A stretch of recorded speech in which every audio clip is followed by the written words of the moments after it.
د قاضي د ښځې سره زنا. یو محصل د قضا څانګه کې درس لوسته. یوه ورځ کور ته راغی چې ګوري ښځې سره یو کس بدلمني یعنې زنا کوي. هغوی چې کله قاضي ولید نو داسې وډار شول لکه له اسمانه چې پرې تند راولوېده. قاضي سړي ته وویل جامې دې واغونده. سړي ورته وویل په الله قسم چې دې ښځې په ځان ورګرم کړم. قاضي ورته وویل جامې دې واغونده، الله دې په تا پرده واچوي. نور یې له کوره وویست. حال دا چې په زړه کې د غصې اور ولګېده، خو الله تعالی ته یې صبر وکړ. سړی چې کله بهر لاړ نو یوه مسکا یې وکړه، یا به له دې چې بچ شو یا یې دغه تقوادار قاضي پورې وخندل. قاضي جواب کې حسبي الله ونعم الوکیل وویل او زړه یې له غوسې سم تنور و، ځکه انسان غواړي چې مړ شي خو داسې تماشه ونه ګوري. بیرته ښځې ته راستون شو او ورته یې وویل جامې او اسباب دې غونډ کړه چې د پلار کور ته دې بوځم. ښځې یې ژړا شروع کړه چې ما وبښه، شیطان دوکه کړم او بس ډېرې کیسې یې وکړلې. قاضي چوپ کېناست تر څو چې ښځه غلی شوله. 3 طلاقه یې ورکړل او بیا یې ورته وویل الله تعالی دې په تا پرده واچوي. حسبي الله ونعم الوکیل. له خپل کور څخه 300 کیلومتره واټن مزل وروسته یې د خسر کور ته ورسوله. هلته رسولو څخه وروسته یې ورته وویل الله دې په تا پرده واچوي.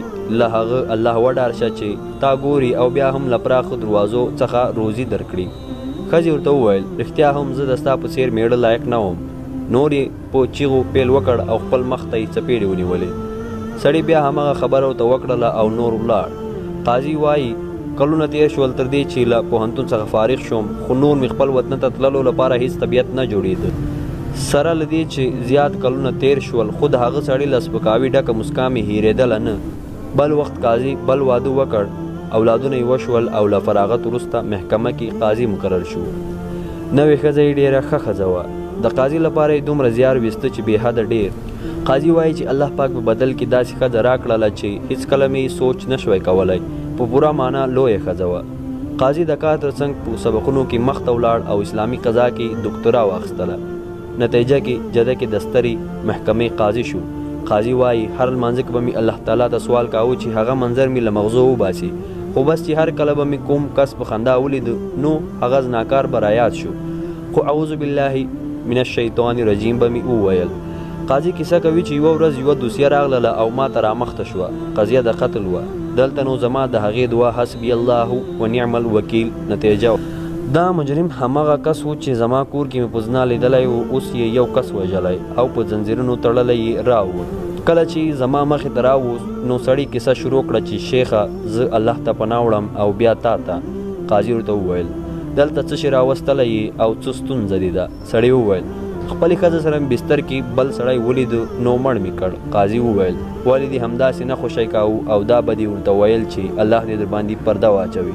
سړي وویل ای شیخه ستا په ځان داسې لورېږي؟ قاضي وویل هو په ځان مې لورېږي او بس تنها دومره وایم چې حسبي الله ونعم الوکیل.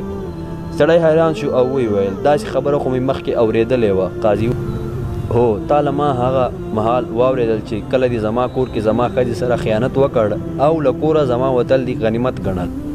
بس زما ښځې پسې وې تر دې چې زنا ته دې تیاره کړې وه.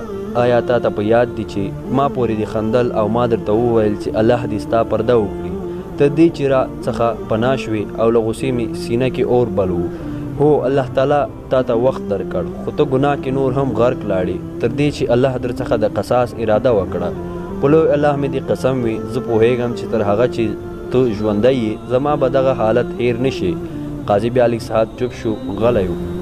بیا یې سړي ته وویل که د مقتول وارثان در څخه بښنه وکړي نو زه هیڅ نسم کولی. زه اوس دومره کولی شم چې الله پاک د شریعت حکم در باندې جاری کړم. سړي وویل په دې پوهېږم خو له تا څخه یو شی غواړم. قاضي وویل څه غواړې؟ سړي وویل دا غواړم چې راته بښنه وکړه او د رحمت دعا راته وکړه. هو ما د شیطان ومنله او دا حالت زما له جزا ډېر کم دی. الله ښه پوهېږي چې تا ته دې ښځې څه وویل سم و. همدا زه وم چې مختلفو لارو چارو مې ستا ښځه بې لارې کړله. هره لاره چې بې ناکامه شوه نو بله شیطاني لاره به مې ونیوله. دا رښتیا دی. کاش تا هغه وخت زه وژلی وم او ما مې په خپله ښځه په هغه حالت نه لیدله. قاضي وویل الله تعالی دې تا د دنیا او آخرت کې بښنه وکړي. له دې وجې مې د مقتول کورنۍ ته وویل چې کوښښ وکړي دا سړی په دیت ورکولو له قصاصه وژغورئ. خو د الله تعالی حکمت له هر څه پورته دی. الله د سړي څخه د انتقام اخیستلو اراده کړې وه. ګرانو ملګرو له دې کیسې څخه ډېر عبرت اخیستلی شو. هوښیاران وایي ته بل ور مه وهه په نوک چې ستا به ووهي په څوک. نو هر څوک چې د بل پرده څیرې کړي الله به یې خامخا پرده څیرې کړي. امام شافعي فرمایي زنا پور ده، نن ته دا پور اخلې سبا به ستا خور مور لور یا ښځه دغه پور پرې کوي.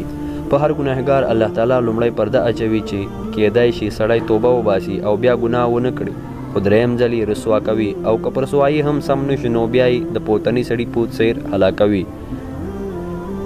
که په چا ظلم وشو او دا دعا یې ولوستله حسبي الله ونعم الوکیل، نو د مظلوم شکایت به الله تعالی په وړاندې ورسیږي او ظالم به خامخا جزا ومومي.